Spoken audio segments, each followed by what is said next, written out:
My name is Michael Eastman. I live in Berlin, New Hampshire. I'm retired now, was a artist,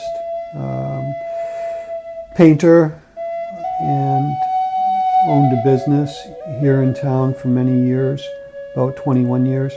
And then prior to that, I was in the military for 4 years. And this is my hometown where I live. Many years ago, I went back to the people, Abenaki. As far as how I live my life today, a lot of it is founded on those very basic principles. And of course, for the purposes of this topic, I approach it from that angle, more of a cultural angle than anything else. Rather than call them Sasquatch for the sake of retaining our language, I refer to them as Shyman or Tsatsipopa. I saw the very first one I saw up at the lake, up at Umbagog, or Wombagog, back in 1973, and I was sleeping out on the porch. It came walking through the woods. I could hear it, and as I laid there listening, I had taken off my glasses and put them on the sofa that I was sleeping on, and so they were above my head. I could hear it snapping off spruce tines and that kind of thing. But then it got really quiet, and as I laid there, and I wasn't really concerned about anything, and as I laid there, I was by myself. As I laid there, I smelled something, and it was a very heavy odor. Reminded me very similar to a monkey house kind of smell with almost a diesel, very unpleasant. And then I heard a sound on the screen, and I looked over. I hadn't put my glasses on. I was expecting to see maybe a big moth or something like that. And as I looked over, there was just this massive being standing there staring at me. It was huge, and it was the first time in my life, and I've done a lot of really crazy stuff in my lifetime, and it was the one time in my life where I literally hyperventilated. I couldn't catch my breath, I couldn't speak, and I literally could not move. I just laid there hyperventilating. It walked to the side of the camp where the door was. It pressed on it, and but it left and walked down to the lake, and it walked into the water.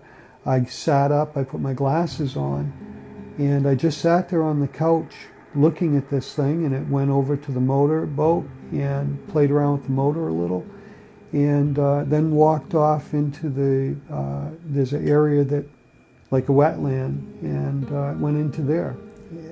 So that was my first experience, and actually the most terrifying. Then this past in 2015, I saw a number of them. I decided to go out and do some research on Shyman, and in large part, the foundation of the research was that I wanted to prove that they're there, so that in fact, because I think they deserve the same treatment as any other rare species that may be running about in our forests.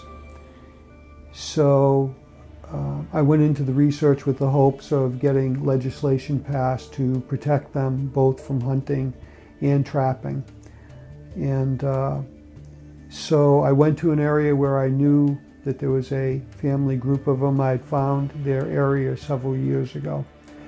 I wound up calling it Wolagok so that I would not give away the location in discussing it with anyone. And I went in and spent the next 9 months going in roughly almost every day to observe and research and collect as much information as I possibly could. This is the track that I poured out there. It's of a younger one, but you can see the instep here. This is a left foot, and you can see the instep, the big toe. And then the other 2 digits, you can't see them only because it was on an incline and it stepped on the instep. This is the hair that I took off from a tree. It was roughly about 7 feet up.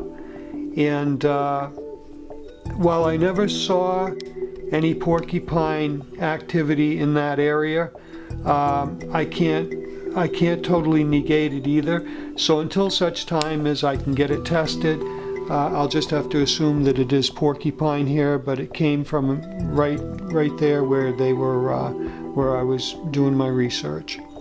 Now, when you look at this one here, if you look very closely, you can see that there are teeth marks on it. To look on the back, they appear to be relatively flat.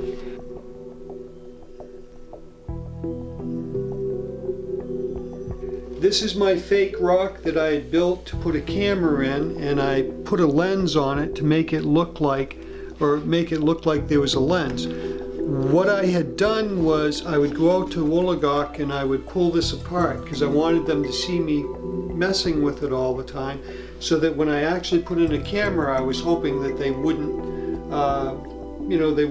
be bothered by it.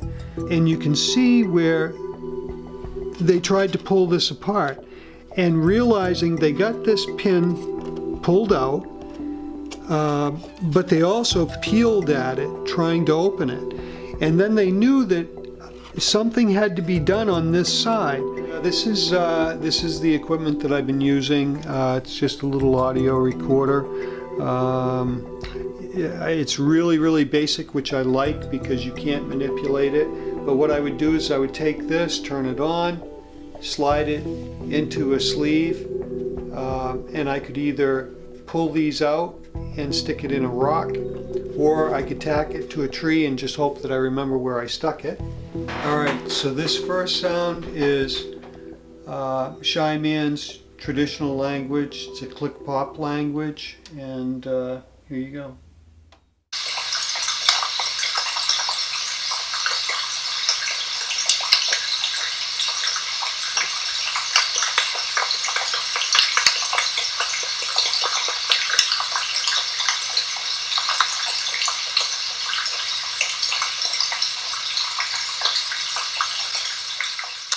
This next sound is like a bellowing kind of sound. It has somewhat of a metallic nature to it. I don't know, again, I don't know why, but this is what goes on out there at night.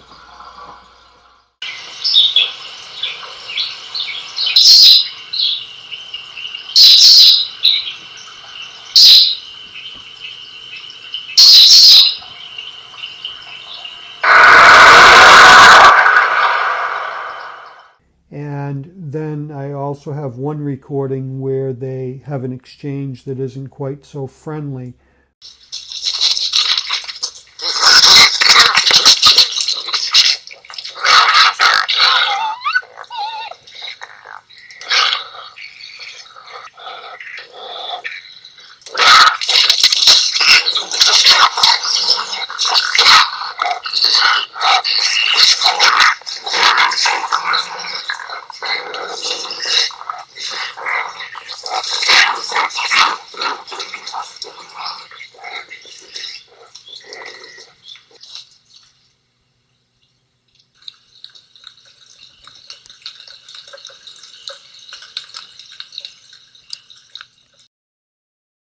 When I went into this, I wanted to approach them because I felt if I approached them in a way that was reminiscent of how we used to act 600 years ago, I thought, well, I'll go in and I'll speak to them in Abenaki, but beyond that, I couldn't help but wonder whether they would respond to that or not. So what I did was, back a long time ago when we went into somebody else's area, we would bring tribute, and you would leave that or gift it to the individual who controlled that particular piece of turf. So I entered that area that way, and they responded. The animal, if I can put it that way, that I thought they were.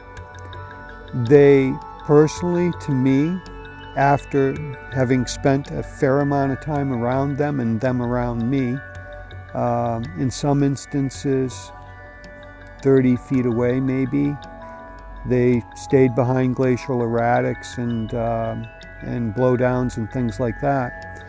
But I could hear them click-plopping, talking to one another in their own language. They are very family-orientated. They have family groups. I believe that they possibly have clans that communicate with each other, seeing where it is that they live, what the terrain is, and what features, stick structures, all these other things, breaks, bends. I've found that some of the things that they make are very similar to what our people did culturally. And so I find that there's almost this indigenous tribal kind of thing going on. And I have not proven this yet, but I hope to in the years that follow. I think that everybody is getting these little tiny pieces and they're plopping them in. And through all these various means, I think that someday we will discover what these beings really are, what they represent, what they reflect. But the one thing that I do know, and I see expressed in the forest from time to time, we're impacting them in a big way, and that's why they need to be protected. It's just a matter of time. We have 1,000 miles of ATV trails now, and snow machine trails, etc. We have windmills popping up everywhere. We have all these things that we do as human beings that are impacting their environment in a very big way. And I think that this is something that I would encourage other researchers to do as well. As I'm not saying don't go out at night, because if that's your gig, it's your gig. Have fun. But I would also say maybe try going out and getting out there in daylight hours so that you can see their influences in the forest around you, because they do. Some of it is so subtle that the average person is not even going to notice, but that's the other thing. If we all start becoming very aware, do I think that there's the potential for that moment where we all sit there and we go, wow. Yeah, I do. I really do.